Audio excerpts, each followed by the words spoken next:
first half of today's session, our moderator will interview our special guest. We'll have a very short interval, and then it'll be your chance to ask some questions. And hopefully at the end of today's session, you'll have a chance to get some books signed and perhaps take a picture or two. So let's get started. So our interpreter for today is Ji Se-eun. Ji Se-eun last interpreted for us for Hwang Son-mi a couple of months ago. She's a graduate of Dongguk University, and she's currently a postgraduate student at Hanguk University of Foreign Studies. So please welcome Ji Se-eun to the stage.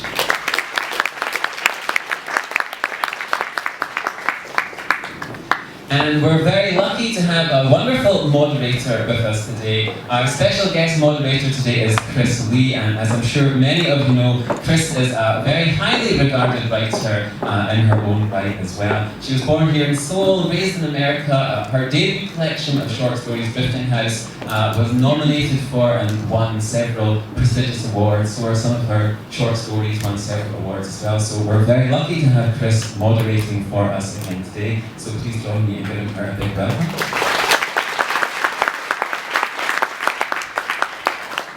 And finally, we're very, very lucky today to have a wonderful special guest offer as our special guest this afternoon. Our special guest is, as I'm sure you know, Shin Hyung-suk. She made her literary debut in 1985 with a novella called Winter's Fable. She graduated from Seoul Institute of the Arts, and she's regarded as being part of the female wing of the 386 generation, along with some other well-known female Korean writers. She won the Moonier Jungang New Author Prize for her novel Winter Fables. And please forgive my terrible pronunciation. If you listen to me longer, you'll hear more, don't worry. She's won many other literary prizes here in Korea, and I won't pronounce the names of them. She also won the Man Asian Prize. Sorry, am I saying that right? Yes, the Literary Man Asian Prize 2012 for Please Look After Mother, Please Look After Mom. Ladies and gentlemen, please join me in welcoming Shin Hyung-suk to the stage.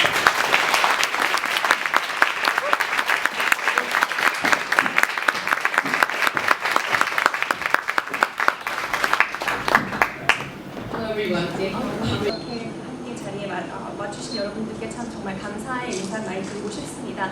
신경숙 작가님은 여러분도 다 잘 아시다시피 엄마를 부탁해와 그리고 또 어디선가 나를 찾는 전화벨이 울리고로 유명한 작가님이십니다. 우선 첫 번째 파트는 엄마를 부탁해에 대한 간략한 그 도입 부분을 읽고 질문, 질의응답식으로 형식 진행될 것이고요. 또 어디선가 나를 찾는 벨이 울리고도 도입부를 읽고 질문을 하는 식으로 진행하겠습니다.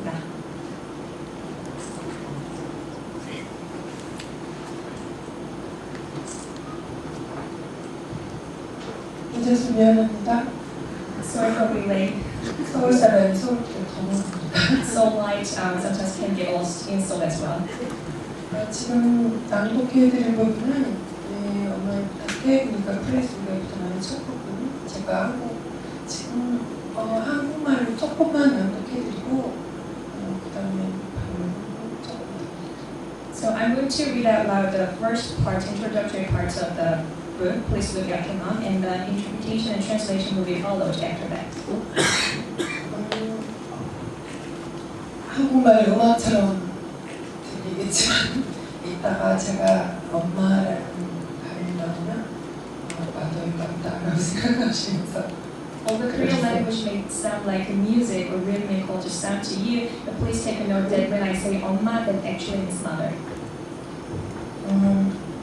엄마를 잃어버린 지 일주일째다. 오빠 집에 모여있던 너의 가족들은 국리 끝에 전단지를 만들어 엄마를 잃어버린 장소 근처에 돌리기로 했다. 일단 전단지 초안을 짜보기로 했다. 옛날 방식이다. 가족을 잃어버렸는데 그것도 엄마를 잃어버렸는데 남은 가족들이 할 수 있는 일은 몇 가지 되지 않았다. 실종 신고를 내는 것, 주변을 뒤지는 것, 아무나 붙잡고 이런 사람 보았느냐 묻는 것. 의류 쇼핑몰을 운영하는 남동생이 인터넷에 엄마를 잃어버리게 된 이유와 잃어버린 장소와 엄마의 사진을 올리고 비슷한 분을 보게 되면 연락하라고 게시하는 것. 엄마가 갈 만한 곳이라도 찾아다니고 싶었으나 이 도시에서 엄마 혼자 갈 수 있는 곳은 없다는 것을 너는 알고 있었다. It's been 1 week since Mom went missing. The family is gathered at your eldest brother Hyung-cheol's house, bouncing ideas off each other. You decide to make flyers and hand them out where Mother was last seen. The first thing to do, everyone agrees, is to draft a flyer. Of course, a flyer is an old-fashioned response to a crisis like this, but there are a few things a missing person's family can do, and the missing person is none other than your mom. All you can do is file a missing person report, search the area, ask passerby if they have seen anyone who looks like her. Your younger brother, who owns an online clothing store, says he posted something about your mother's disappearance, describing where she went missing. He uploaded her picture and asked people to contact the family if they had seen her. You want to go look for her in places where you think she might be. But you know how she is. She can't go anywhere by herself in the city. Hyung-cheol designates you to write up the flyer, since you write for a living. You blush, as if you were caught doing something you shouldn't. You aren't sure how helpful your words will be in finding Mom. Thank you. Okay, so that's just a little taste of the voice of the book, and I'm sure some of you have read in the past and before. Now I'm going to start with our conversation today, and many of you do know more than a little bit about Shin Young-suk at this point, but just in case, for those of you who don't, can you share a little bit with the audience about your origins as a writer, and maybe about the first 16 years of your life living in Jeollado as well, how all that influenced you? 첫 부분은 일단 작가님의 그 한국어와 그리고 영어에 대해서 간략하게 그리고 어떤 느낌인지 맛을 볼 수 있는 기회였다고 생각합니다. 여러분들도 잘 알고 계시다시피 혹은 좀 많이 알고 계시다시피 신경숙 작가님 정말 유명한 작가님이신데요.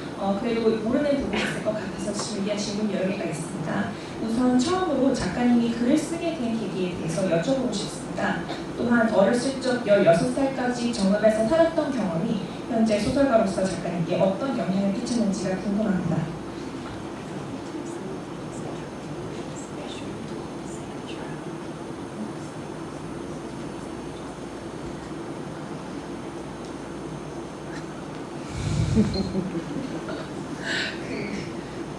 지금 이 자리에 와 계시는 분들이 제가 눈이 너무 나빠가지고 이렇게 제가 알기로는 전부 다 영어만 할 줄 아는 분들이라고 들었는데 맞나요? So I believe that almost everybody participating in this event are people who can't speak in English. Is that true? 아 그래요? 이런 그래서 왜 통역을 하는지 I'm a little curious why 생각이 you're 들어서 here. 저는 제가 또 정보가 부족했습니다. Sorry for lacking of information. 영어로 진행된다고 들어서 다 영어만 하는 분인가 보다라고 생각했어요. 부드러우시다고. Because I heard that this was actually conducted in English, I just believe that people who can speak English are coming to this. 첫 번째 질문이 너무 커서 그 이야기만 해도 하루가 지나겠는데요. Such a huge question, first question, that I can just talk about it all day long. 나는 여기 전라북도 정읍이라는 곳에서 태어나서 거기서 16살까지 지냈습니다. I was born in Jeonnam in Jeolla province and stayed there for 16 years. 그곳에는 책이 별로 없었습니다. There were not many books in that part of area. 그런데 이상하게 제 어린 시절을 생각해보면 온통 책에 둘러싸여 있었다는 기억이 강렬해요. But strangely, when I look back on my youth, the time I spent in Jeonnam, I was surrounded by so many books. 아마 책이 너무 귀했기 때문에 몇 권 되지 않는 책을 한 수만 권 되는 책으로 기억하고 있는 것 같습니다. Maybe perhaps it's because the books were so precious at the time, so I just cannot hardly forget the memories about books. 어느 날 제가 태어난 그 시골 마을은 아주 작은 마을이었어요. 그리고 제가 신시잖아요. 모두 신시들만 모여 사는 그런 공동체 마을이었습니다. I was born in a really small rural area in Chola province, and it was so small that almost people who were sharing the same surname as I do, Shin, were living in that community. 대문을 열고 나가면 모두 다 친척이 살았어요. So when I opened the gate and go out, all I see was relatives of my family. 작은아버지, 삼촌, 할아버지 이런 온통 신시 마을이었습니다. I could meet a lot of cousins and relatives of my family. It's just a little community of the family Shin. 그래서 너무 애절 바르고 정숙하게 성장했습니다. So I had no option but to grow up in a very polite girl in that town. 그리고 형제들도 아주 많아서 제 위로 오빠들만 3명이 있고 아래 동생이 2이 있습니다. And in addition to that, I've got a lot of family members in my house actually. I've got 3 older brothers and some 2 brothers as well, younger brothers as well. 지금 그렇게 가난하진 않았지만 부유하지도 않았는데 이상하게 내가 그 당시에는 한국 사회 전반적으로 경제적으로 더 궁핍한 시대였기 때문에 그렇게 시골집에 책이 없었어요. My family itself was not definitely affluent or poor, just somewhere in between that. But at that time, Korea in general was in a dire poverty. So I really didn't get any opportunity to read books at that time. 대신에 제게 방금 앞에 설명했듯이 형제들이 많았잖아요. 더군다나 책을 빌려오기만 했지 읽지는 않는 남자 형제들. But although I couldn't afford to buy new books, but instead I had a lot of family members. So my older brothers particularly who borrowed books but just left there and not read it. 그래서 어느 날 제가 마을에 이렇게 던져준 책을 이렇게 읽었는데 너무 좋은 거예요. 책 냄새도 좋고 책 속에 들어있는 내용도 좋고 그래서 그날부터 그냥 책을 가지고 우리 그 시골집에 아주 외진 곳에 숨어서 계속 책을 읽기 시작했던 것 그것이 글쓰기에 대한 제 시작이지 않았을까. 글을 써야 되겠다라는 그런 무의식이 안에 심어지는 계기가 아니었을까 생각합니다. So one day I picked up so many books that my brothers borrowed but left unread and started reading them. And I just fell in love with the story and contents that were inside the book.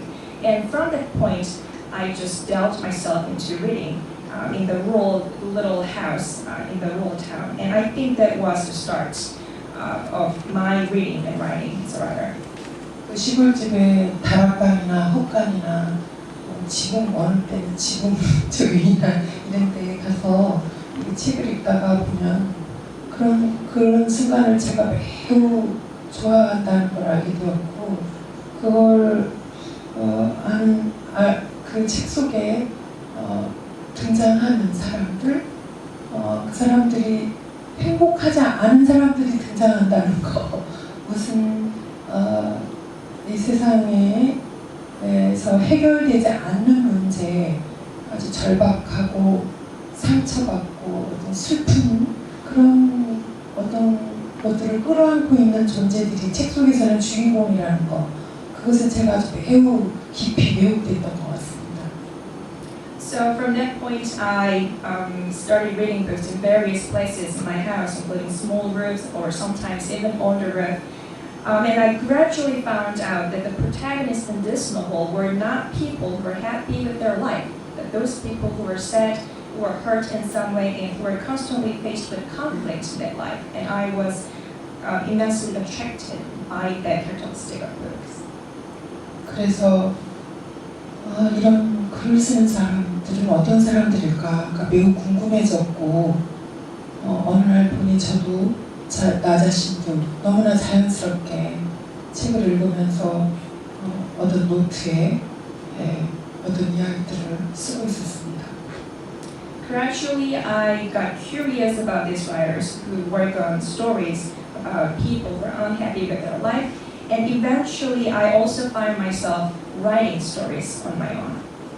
그게 중학생이 되기도 전에 저한테 생긴 일이고 그냥 작가가 되어야 되겠다라는 그런 생각이 너무나 이렇게 자연스럽게 찾아왔고 무엇보다도 책을 읽으면서 내가 갖게 된 느낌은 그 작은 시골 마을에서 볼 수 없었던 수많은 사람들과 수많은 세계들이 거기에 등장한다는 것.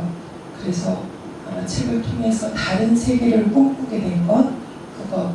그리고 나도 작가가 이렇게 글을 쓰는 사람이 되어서 어떤 지금 내 눈앞에 보이는 그 많은 사람들 이야기를 쓰고 싶다는 충동, 그런 것들이 안에서 자라고 있었습니다. Books were the kinds of windows that opened another world for me to see people and the world that I couldn't otherwise found in my rural area. So even before when I went to middle school, the urge and aspiration to become a writer gradually came to me, just so naturally. 그러다가 16살이 되면서 서울로 그 시골 마을을 떠나서 서울로 오게 됐고 그때 서울로 올라오면서 뭔가 마음 안에 뭔가 내 자신이 꼭 지켜야 하는 그 뭔가 어떤 그런 꿈 같은 걸 갖지 않으면 내가 굉장히 위험해질 것 같은 그런 느낌이 들었고요. 그래서 그때부터 확고하게 나는 저 도시로 가서 작가가 되어야 되겠다라는 그런 생각을 확실하게 했었던 것 같습니다. 그게 16살 때입니다. And at the age of 16, I left my hometown in Jeolla province and moved to Seoul. And when I arrived in Seoul, I realized that without any dreams or wishes that I cling to, I'm going to live a very unstable life. And since then, I decided to become a writer with great determination. And I think that's how I started to become a writer. 그냥 개인적인 생각을 조금 더 말하자면 인간은 아주 많은 일을 할 수 있지만 어떤 일을 해야 될지 몰라서 방황하는 그런 시간이 굉장히 길다고 생각해요. To elaborate a little bit more, I think it's natural for human beings to have a period of time when you are lost without any directions, you feel lost. I think it's kind of natural period of time for many people. 제가 만약에 작가가 되어야 되겠다라는 그런 생각을 그렇게 일찍하게 너무나 자연스럽게 일찍하게 해준 것 그것은 제 인생의 축복이라고 생각합니다. And in that sense, I think my dream and wish is to become a writer, and the fact that I could decide on that at a very early age was a really big fortune to me. 계속 글을 쓰기 위해서 모든 생각을 거기 집중할 수 있었고 어떤 자존심이 엄청 상하는 일 앞에서도 나는 언젠가는 작가가 될 거니까 이런 생각을 하면서 지내왔습니다. Because of that, I could focus all my energy on writing. I could fully commit myself to writing. And whenever I was faced with some hardships that hurt my pride in some ways, I didn't give up and always thought that I am going to be a writer someday. One of the Asian Man Booker Prize judges had told me that when he was on the committee, he had argued for Please Look After Mom to be the winner of the 2012 prize because it was the most complete novel among the entries. I was really intrigued by that expression of complete novel. And I wondered, you as a writer, how you instinctively know and determine for yourself when a novel or a story is complete. It can be in the case of 엄마를 부탁해, please look after mom, or books in general?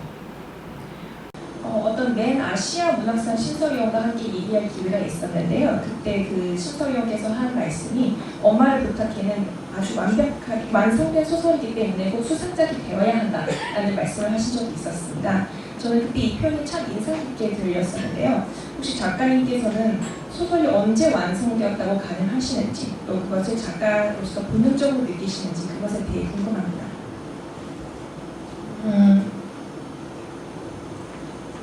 사실은 잘 모릅니다. I'm not sure about this. 저는 제가 쓸 수 있는 것은 제 상태에서 최선을 다해서 쓰고 있을 뿐이죠, 사실은. In fact, all I do is just commit myself to writing, and I'm doing my utmost in my writing process. That's all I do. 이제 엄마를 부탁해 같은 경우에는 제가 쓰기는 2007년도에서 2008년도까지 1년 동안 창작과 비평이라는 잡지 연재를 4번을 했습니다. Regarding the book Please Look After Mom, from 2007 to 2008, I participated in the series of writing. 그러니까 쓴 기간은 1년이죠. So basically, it took 1 year to complete Please Look After Mom. 근데 제가 앞에 잠깐 제가 16살 때 그 제가 태어났던 시골 마을을 떠나왔다고 얘기했는데 그날 밤에 저희 어머니와 함께 그 밤기차를 타고 이 서울이라는 곳에 오던 날 내 앞에 앉아있는 너무나 고단한 내 엄마의 얼굴을 보면서 내가 정말 저 도시에 가서 작가가 된다면 언젠가는 저 슬퍼 보이는, 왜냐면 딸하고 작별하는 시간이잖아요. 그 방기차가 도착하는 순간 저는 서울에 남고 엄마는 다시 시골에 돌아가야 되니까 그런 시간이니까 그때 내가 정말 작가가 된다면 저 슬퍼 보이는 엄마에게 바치는 세상에서 가장 아름다운 책을 써봐야겠다라고 이렇게 생각한 것, 그것이 이 작품의 씨앗입니다. But although it took only about 1 year to complete this book, I actually got the idea for this book pretty long time ago. As I explained earlier, I left China where I was born at the age of 16, and I was on a night train with my mom on the way to Seoul. And then there I got a chance to look at my mother's face very closely and found that she had a very sad look registered on her face. It's probably because it was about time that we have to say goodbye to each other and be apart from each other for a long time. And that was the moment that I decided that I'm going to write a book and devote a beautiful book to my mom. 그런데 사실 정말 그로부터 7년 후에 저는 작가가 되었고 그로부터 장편소설을 6권 쓴 다음에 또 단편소설을 6권 쓴 다음에 그 다음에 25년이 흐른 다음에 제 마음속에 그 약속을 지키는 그런 작품이기도 합니다. 7 years later, I really became a writer as I promised, but even after writing 6 full-length novels and several novellas, and even 25 years after that was when I could make this pledge that I made to my mother into reality.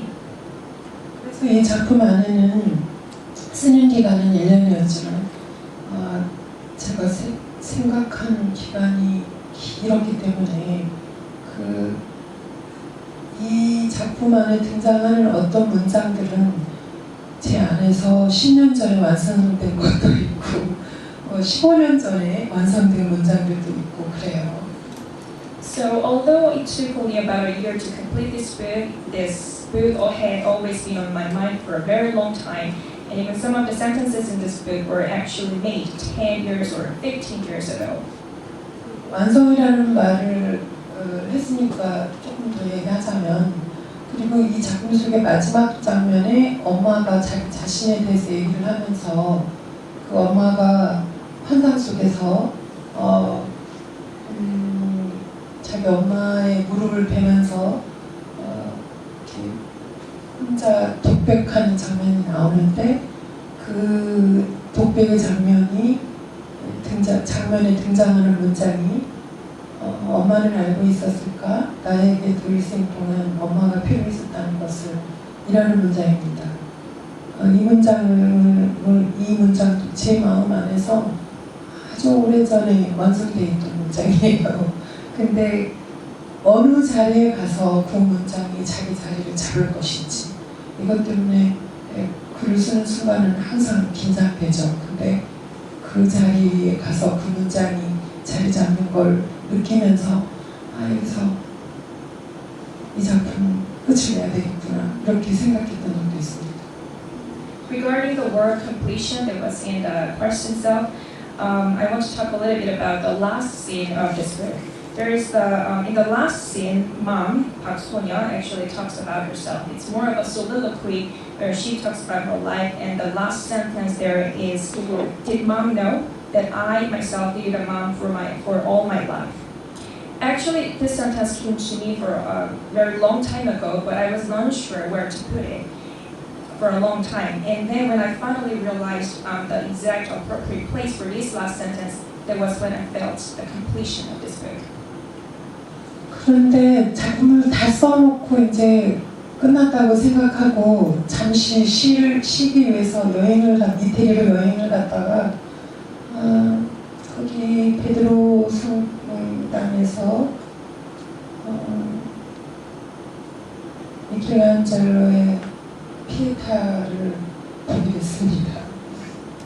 After completing this book, or seemingly having finished this book, I went to Italy on a trip, and I visited a famous church there, and I got a chance to see Pietà. 그걸 보는 순간 빨리 집으로 돌아가서 여행 온 첫날에 봤는데 빨리 집으로 돌아가서 에필로그를 써야 되겠다 라는 생각을 했습니다. Upon seeing it, although it was my first time, on the first day trip of Italy, I got the desire to go back to Korea and write on the epilogue of my book. 그래서 이 소설의 첫 문장은 엄마를 잃어버린 지 일주일째다이고 이 에필로그의 첫 문장은 엄마를 잃어버린 지 9개월째다로 탄생이 되었습니다. So the first sentence of this book, it's been 9 months since it's been a week since I lost my mom. It became the first sentence, and the epilogue, it's been 9 months since I lost mom. That's how it was made. 이 이야기는 끝난 이야기가 아니고 계속되는 이야기라는 그 표현을 어떻게든지 하고 싶었는데 마음 안에서 해결되지 않고 있다가 그 피에타상을 보는 순간 엄마를 잃어버린 지 9개월째다라는 문장이 다시 솟아났던 거예요. I wanted this book to give the sense of feeling to the readers that it's not finished, but it's somehow in progress for a long time in the future. I didn't know how to make this sentence, but Pietà, looking at Pietà, helped me make this sentence. 그처럼 아마 지금 다시 쓰면 저는 또 다른 형태의 어떤 글이 또 바뀌어서 탄생하겠죠. 이렇게 작가 안에서는 완성이라는 게 없는 것 같아요. 오히려 이 어떤 한 작품을 제가 작가로서 그 작품을 쓴 작가로서 마침표를 찍고 그리고 책이 출간되고 나를 넘어서 이제 다 독자들에게 책이 읽히게 되었을 때 그 독자들 마음 안에서 작품 완성이 된다고 생각합니다. If I had been given a chance to rewrite this novel, then I think I'd probably make somewhat different form than the sentences that I wrote. In this sense, I like to argue that there is no completion in a book. When I finish the book and it goes beyond me and it goes to the readers, and when readers get a chance to read this book, then I think perhaps it's where the book is completed on the reader's mind. 그래서 제 작품에 대해서 의견이 아주 분분하기를 한 가지 느낌만 있는 게 아니라 이 사람은 이렇게 얘기하고 저 사람은 저렇게 얘기하고 그렇게 답이 없기를 그 대신 다양하게 무늬를 그리면서 완성되기를 작가로서는 그런 길을 바랄 뿐이죠. So I have received various opinions, varying ideas and questions about it, and there has not been one single answer to this book. And actually, it was the purpose and intention of my book.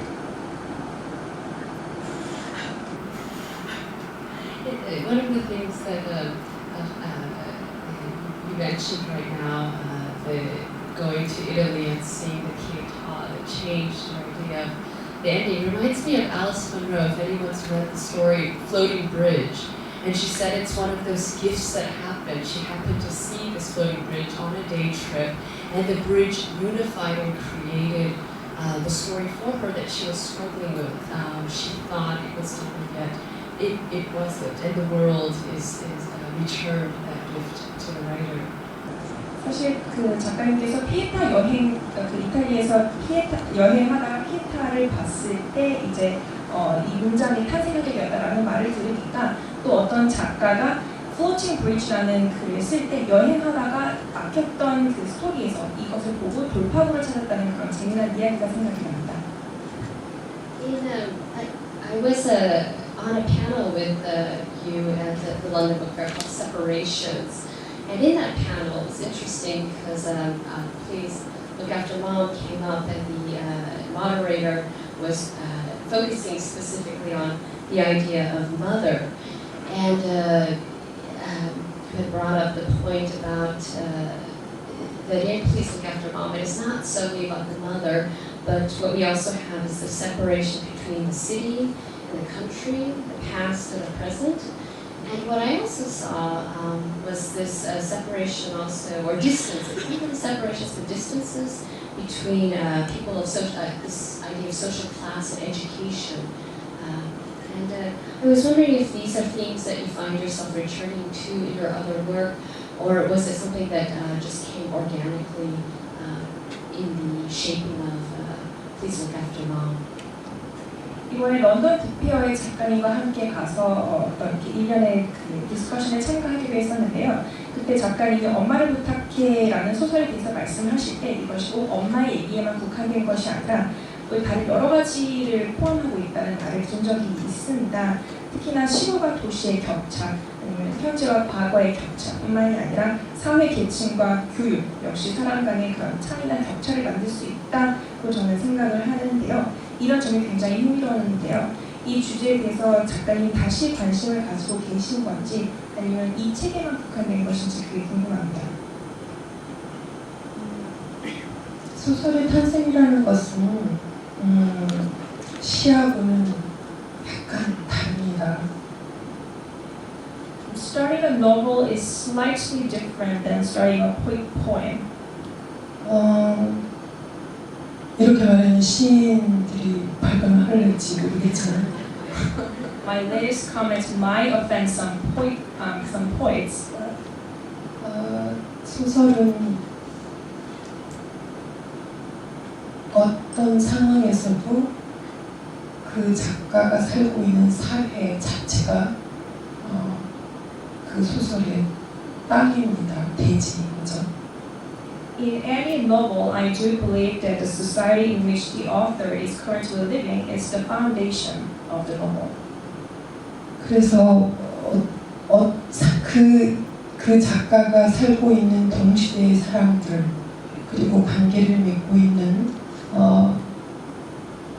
여러 가지 사회 현상들 이런 것들 속에서 집중적으로 그걸 관찰하고 보고 있고 그거를 아주 언어로 표현해내다가 보면은 너무나 자연스럽게 그 작가가 살고 있는 사회의 어떤 모순된 점들 그리고 또 그 작가가 관계 맺고 있는 인간관계 안에서 탄생하는 어떤 아름다움들 그런 것들이 자연스럽게 작품 안에 들어온다고 저는 생각합니다. 그만큼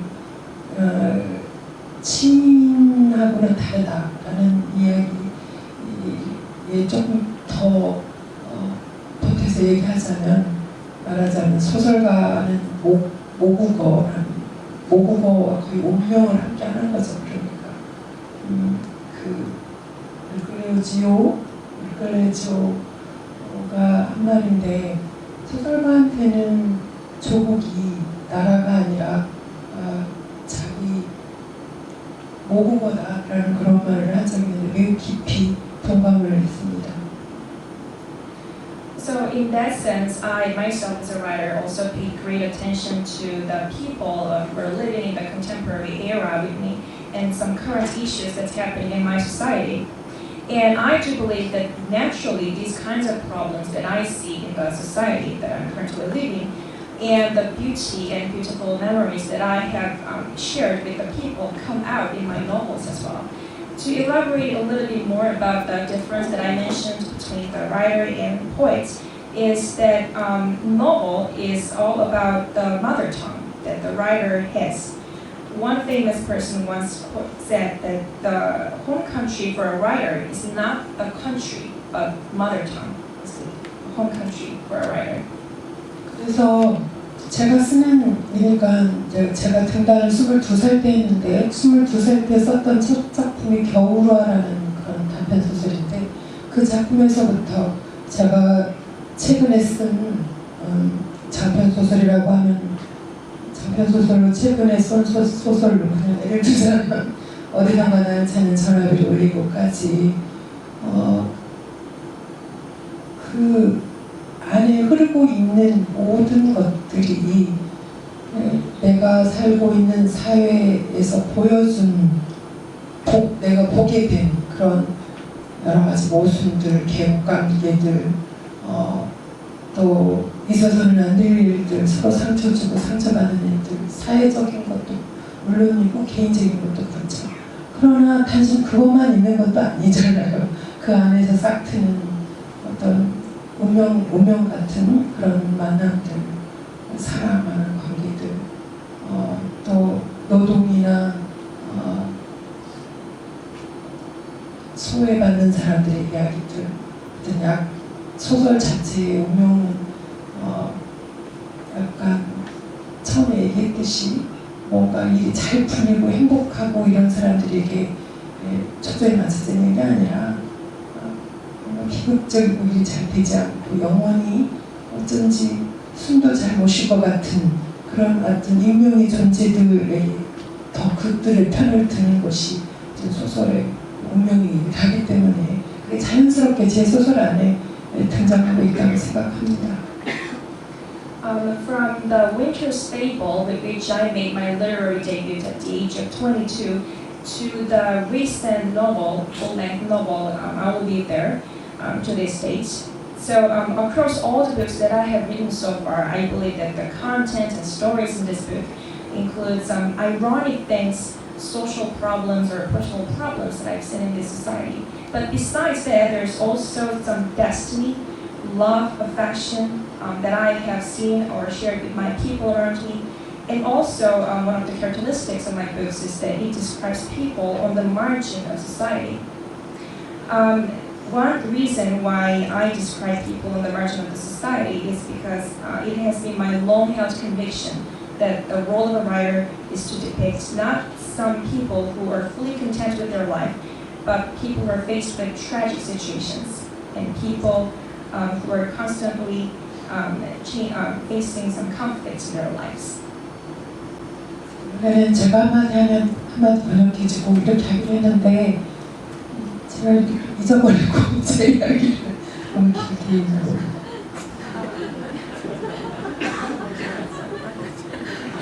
I was talked too long about this one person. Right. In the next book, actually, I want to talk about two of the books in conjunction with each other. Both there's similarities and differences, but this I'll Be Right There, which is going to be out, I believe, is it June? June 3rd by Amazon. Yeah, okay, June 3rd. I'll Be Right There will be published in English. Of course, it is already published in Korean. But if we could hear a little bit from the book, the voice of the book, that would be great. I will be 그 한국에는 이미 출판이 되었지만 이제 영어 그 번역판으로는 곧 출간을 앞두고 있는 책이 바로 어디선가 나를 찾는 전화벨이 울리고라는 책인데요. 이 책에 대해서 간단한 소개, 간략한 소개 부탁드리겠습니다. 이게 한국만화 어디선가 나를 찾는 전화벨이 울리고 이고요. 이게 영어로 되면서 책인가요? 제가 이 책을 이렇게 하면 좀 이상하네요. 이게 영어로 되면서 제목이 I Will Be Right There라고 바뀌었습니다. 아직 출간 전이에요. 근데 이게 파이널 본이기는 합니다. 미국은 책을 이렇게 내더라고요. 그 6월 3일날 정식 출간인데 미리 나왔어요. 제가 런던에 갔을 때 그 미국 출판사에서 와서 제게 이 책을 나왔다고 주고 간 책이어서 지금 아마 처음 보는 순간을 같이 경험하고 있는 겁니다. The original version of the book is actually called Somewhere the Bell is Ringing for Me, and this is the English translated version which has the title I Will Be Right There. It's not yet published yet, it's about to be published probably around June 3rd. And actually I got it from one official who came from American publisher on the London Book Fair, and then he gave it to me. So I believe everybody's sharing the same moment and experience to see the book for the first time. 지금 가고 싶어도 여러분 가질 수 없는 책이에요. Well, you want to read it right now, you can't. I'm sorry about that. 어디선가 나를 찾는 전화벨이 울리고는 제가 지금 가장 마지막으로 쓴 장편 소설입니다. I'll Be Right There is the latest full-length novel that I have worked on. 엄마를 부탁해 다음 쓴 작품이에요. And it is the next book that I wrote after Please Look After Mom. 좀 진심으로 알아듣지 말고 조금 유머로 알아듣길 바라면서 얘기하자면 제가 엄마를 부탁해를 쓰고 나서 몇 년간 마치 엄마의 대변자가 되어버렸습니다. I sometimes get the sense that I somehow became a representative of all mothers all over the world after publishing Please Look After Mom. 그게 참 행복한 일이었지만 그리고 엄마를 부탁해는 저에게 한 번도 상상해보지도 못한 것들을 경험하게 해준 책이었지만 내가 엄마의 대변자가 되는 건 상당히 불편한 일이었어요. Well, it definitely was a happy experience, and the book itself brought me a lot of unbelievable results to me, but it was a little bit uncomfortable to represent all mothers in the world. 그래서 다음 작품을 쓸 때 제가 장편 소설로 쓰려고 했던 여러 작품 소재들 중에서 가장 젊은이가 등장한 엄마를 부탁해요는 완전히 반대되는 소재를 가지고 써야겠다라고 생각해서 선택하게 된 게 어디선가 나를 찾는 전화벨이 울리고입니다. And among various ideas that I had for my next books, I chose the stories that in which the youngest people come out, among various other ideas, just to be opposed to the figure of mother. And that's how I'll Be There became the next book. 이 소설은 어떤 비극적인 그런 시대 속에서 청춘을 통과해 나가고 있는 네 젊은이들의 이야기입니다. It's about 4 different youth who are living in a tragic era but are constantly living through the difficult time. 저도 그렇고 수많은 소설가들의 마음속의 욕망은 언제나 자기 자신이 아마 나이가 8순이 돼도 자기 소설을 읽는 독자들은 그 시대에 가장 젊은이가 읽어줬으면 하는 그런 영광을 가지고 있을 거라고 생각합니다.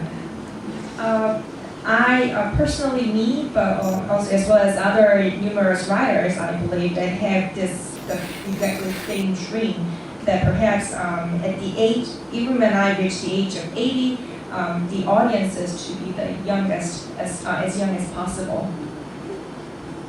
그래서 이 소설의 그 젊은이들의 이야기를 오래전부터 쓰고 싶었고 그 엄마를 부탁해 언제 쓰게 될지 몰랐는데 엄마를 부탁해 덕분에 바로 그 다음 작품이 되었어요. So I have long wanted to write a story about young people and wasn't exactly sure when I'm going to write it, but after Please Look After Mom, I thought it was the appropriate time for this book. 소설은 우리가 어떤 비극의 주인공이기도 하지만 또 인생의 어떤 아름다운 순간, 그 가슴 설레고 어떤 벅찬 그런 순간의 주인공이기도 하다는 것, 그것을 일관되게 제 문장 사이에 계속 연결해가면서 쓴 작품이기도 합니다. This book depicts, gives a sense of idea to the audiences that although we people or the protagonist in the book can be the protagonist of a tragic situation, but the protagonist of fulfilling one another. 배경이 저는 이 소설에 전혀 밝히지 않았는데 모두들 한국의 1980년대라고 얘기합니다. Although I intentionally left out the information that the book is actually written in the period of 1980s in Korea, but everybody somehow understood that it was about 1980s. 한국의 80년대는 정말 암울한 시기였습니다. It was a really dismal and sad period of time in 1980s in Korea. 학생들이 강의실에서 강의를 듣는 시간보다 거리에서 시위하는 시간이 더 많았던 그런 시절이죠.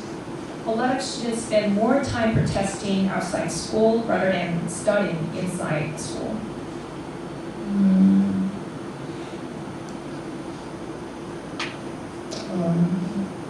그러니까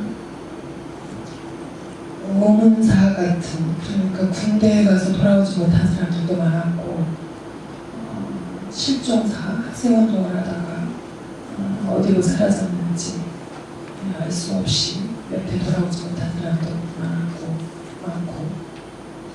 그리고 너무나 아픈 기억들이 있지만 무언가를 어떤 정의, 그러니까 올바름 이런 걸 증명하기 위해서 분신자살 같은 것이 일어나기도 했던 그런 시대입니다. In that time, a lot of people were lost during their military services, and a lot of people were also went missing. And in addition to that, some people they burned themselves to death to bring justice to this society. 이 작품 속의 네 젊은이들은 바로 그런 시대를 살고 있습니다. The four protagonists that come in my book are living through that kind of period in Korea. 그렇지만 나는 절대 1980년대 얘기라고 한 번도 쓴 적이 없어요. But I intentionally really left out the time period of this book. 그 이유가 저한테는 있습니다. 이런 이야기는 비단 한국 사회에서만 일어나는 이야기가 아니라고 생각했고 어느 시대나 어느 나라에서나 있을 수 있는 이야기라고 생각했기 때문이고 이 이야기들이 마치 지난 시대 이야기, 잊혀진 사람들의 이야기, 그 이야기로 묻어줄까 봐 걱정되는 마음도 있었고 10년 후에 누군가 그때 뭐 제가 세상을 떠나고 난 다음에도 누군가 그때 젊은이가 된 어떤 사람이 이 작품을 읽을 때 그때도 제가 쓴 이 작품 속의 어떤 문장들 여기 이 작품 속에 등장하는 주인공 정윤이 하는 말들이나 윤 교수가 학생들에게 해주는 말들, 그런 말들이 그때까지 살아있어서 그때 10년 후든 20년 후든 반복해서 얘기하게 되지만 제가 세상을 떠난 다음에 든 그때 그 시절에 젊은 을 통과하고 있는 그 사람들에게 같이 공감하는 작품으로 남아있길 바라기 때문에 일부러 연대를 정확히 밝히지 않았어요. And one reason that I intentionally put out the information about the period, 1980s, I tend to emphasize on that, is because I don't believe that the kind of situations described in this book are not unique sets of problems to Korea, not only to Korea, but it can happen anywhere elsewhere in the world. In addition to that, there was also fear. I had a fear that I might lead my audiences to think about that this book is all about some forgotten people in some distant history, if I specifically mention the time period there. In addition to that, I also wanted my future readers and audiences to be able to resonate with the protagonist who are living in their 20s in their life passionately, even after when I pass away. 먼저 제가 첫 부분 한국어로 잠깐 낭독해 듣고 좀 영어로 조금 길게 Before going into the questions regarding I will be right there, we'll also do the same introductory parts in Korean and English. 첫 부분입니다. This is the introductory part. 너무 사랑했지만 상처들이 너무 깊어서 헤어지게 된 사람들이 8년 헤어졌는데 8년 만에 그 남자 친구로부터 전화가 오는 장면부터 시작합니다. It's a scene where the man who broke up with his girlfriend about 8 years ago suddenly calls his girlfriend. 그가 나에게 전화를 걸어온 것은 8년 만이었다. 나는 단번에 그 목소리를 알아들었다. 수학의 저편에서 여보세요 하는 그의 말이 끝나자마자 나는 어디야 하고 물었다. 그가 침묵을 지켰다. 8년. 짧은 세월이 아니다. 1시간 단위로 풀어놓으면 아마도 상상할 수 없는 숫자가 나올 것이다. 8년만이라고 말했지만 8년 전에도 우리는 지금은 잊어버린 무슨 일인가로 사람들과 만나 서로 다른 곳을 보다가 헤어질 때야 가만히 손을 잡았다가 놓았다. 그게 다였다. 거기가 어디였는지는 기억나지 않는다. 사정이 지난 여름밤이었고 이 도시 후미진 어느 가파른 계단 앞이었다는 것밖에는. 다가가서 손을 잡았던 건 나였다. 근처에 과일 가게가 있었는지 자두를 깨물었을 때나 맡아지는 냄새가 후덥한 공기 속을 떠다니고 있었다. 나로서는 그의 손을 잡았다가 놓는 게 작별 인사 대신이었다. It was my first phone call from him in 8 years. I recognized his voice right away. As soon as he said hello, I asked, "Where are you?" He didn't say anything. 8 years. It was not a short length of time. Broken down into hours, the number would be unimaginable. I say it had been 8 years, but we had stopped talking even before then. Once, at some get-together with friends, we had avoided each other's eyes the entire time. And only when everyone was parting ways did we briefly take each other's hand without the other saying, "That was it." I don't remember where we were, only that it was after midnight, summer, and we were standing in front of some steep staircase in a hidden corner of the city. There must have been a fruit stand nearby. The scent floating in the humid air reminded me of biting into a plum. Taking his hand and letting it go was my way of saying goodbye. I didn't know what he was thinking, but for me, all the words I wanted to say to him had collected inside me like pearls. I couldn't bring myself to say goodbye or see you later.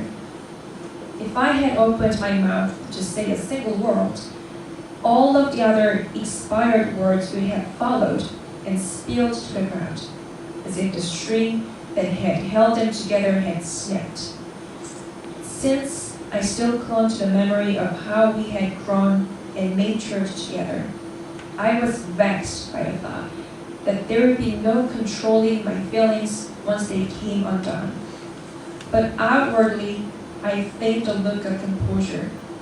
I didn't want to spoil my memories of how we used to rely on each other. 작품을 번역해준 김소라 선생님이 오늘 오신다고 했는데 어둠 속이라 찾아가도 안 보이는 그게 계시군요. Translator of this book, Miss Kim Sora is in there. So if you have questions for the translator later, she's great. 오늘 이렇게 책이 나왔습니다. 감사합니다. I want to express my gratitude for her for the translation of this book. So the critic and professor Janet Burway, she says that there's one way to think about the traditional story structure, which is of course, we have the rise to the climax of the traditional denouement. But she says there's another kind of movement that happens in fiction, which she calls connection and disconnections. And I think there's a page here, page 257, which you will see 4 months later, or 3 months later. Maybe if we hug 100 strangers, something will change. And I was wondering if you could tell us more about the role of mercy or redemption, understanding and love in your fiction, because it seems to be a pattern in much of the work. 한 비평가이자 교수님이신 자넷 버러웨이 씨가 다음과 같은 말을 했습니다. 사실 소설이라는 것은 클라이막스로만 치닫는 것이 아니라 연결과 단절을 바탕으로 이야기의 구조가 쌓이는 것이다라는 말을 한 적이 있었습니다. 특히 그 작가님의 책 중에서 그 257쪽에 보면은 모르는 사람 100명을 껴안으면 무언가가 달라질 것이다라는 말이 나오는데요. 이렇게 작가님 소설 속에 있는 용서, 구원, 아니면 남에 대한 이해, 사랑에 대해서 그런 역할에 대해서 어떤 생각을 가지고 계신지 궁금합니다. 제가 생각해보면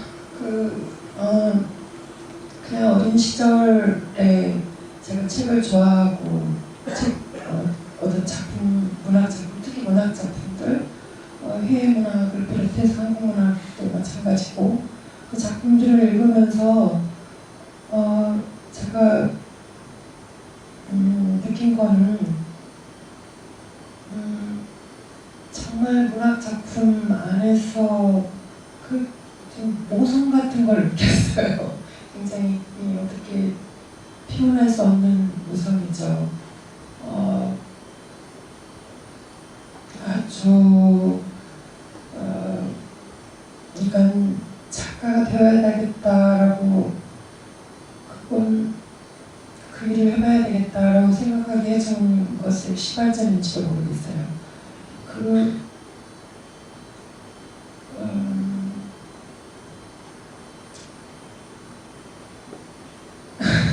그래서 제가 이 이야기를 어떻게 다 전달해야 될까요? 내가 문학 작품을 읽으면서 느꼈던, 가졌던 감정들, 그건 내 마음 속에 있는 누구에게도 말하지 못하는 어떤 폐허 같은 아주 약한 그 어떤 마음들, 그 마음들을 다독여주는 역할을 했어요. 제가 읽었던 수많은 문학 작품들, 셀 수 없죠. 그래서 내 작품도 그런 역할을 하는 어떤 한 선에 서기를 바라면서 쓴 마음. 그래서 사실은 제 소설은 굉장히 읽기 힘들 겁니다. 읽고 나면 저한테 원망하는 사람들이 너무 많아요. 일주일 동안 우울해서 견딜 수가 없다. 다시는 읽지 않겠다 이러면서 협박도 합니다. 그런데 그게 우리 안에 있는 그 어떤 고통이나 슬픔이나 상처들은 그냥 사라지는 건 아닌 것 같아요. 그것들과 정면으로 대결하고 바라보고 직시하고 그러면서 그게 오히려 나중에 힘으로 어떤 에너지로 어떤 살아가는 어떤 의미로 바뀌는 그런 순간들이 오는 것 같아요. 그래서 내 작품이 끌고 마지막으로 아무리 제가 이렇게 우울하게 하는 그런 문장들을 쓴다고 해도 그 최종 목적지에는 그렇게 저는 이걸 다 읽어냄으로써 그들의 이 작품 속에 들어있는 사람들의 어떤 고통이나 슬픔을 같이 공유하고 이해하고 뛰어넘음으로써 그것이 힘으로 뒤바뀌는 그런 어떤 전환이 있기를 바라는 그런 마음은 첫 작품부터 지금까지 쓴 작품 안에 일관되게 흐르고 있는 제 마음이기도 합니다. When I was young, I was the kind of child who was always fond of reading books, both domestic and international. And one of the really remarkable experience that I had while reading this book is that I got the sense of motherhood, which is pretty hard to explain because it's not a very usual experience that you get when you're reading books. But I got the feeling of motherhood from reading books that's written by other people.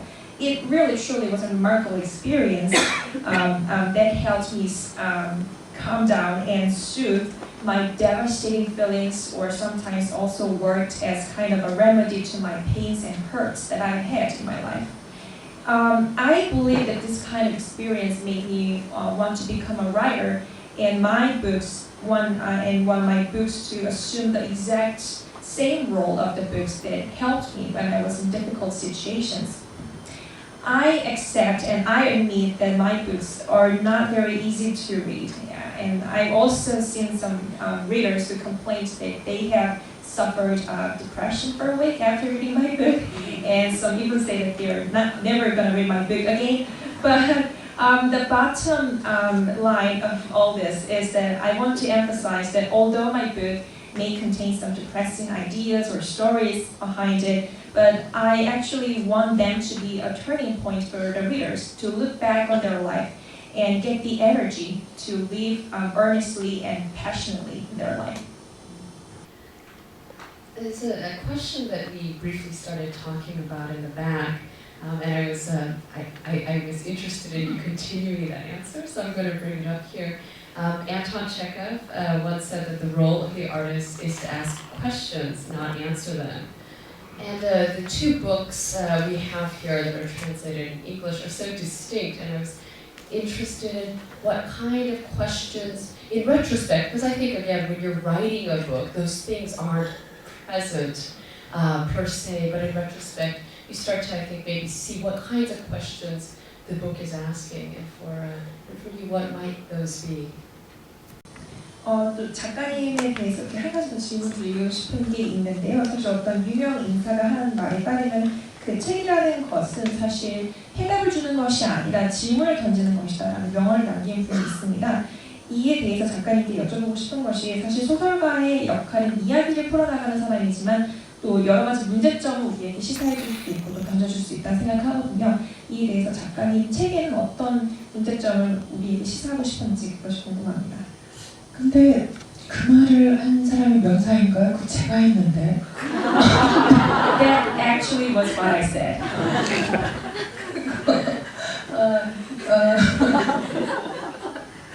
명언인가요? So 명언을 남긴 사람이 저입니다. I like to argue that I am the person who left that famous quote. 사실은 저는 의도적으로 그 작품의 그 결말을 여러는 내가 결정짓지 않는 쪽을 택하는 편입니다. When I'm writing, I intentionally try to leave a story unfinished.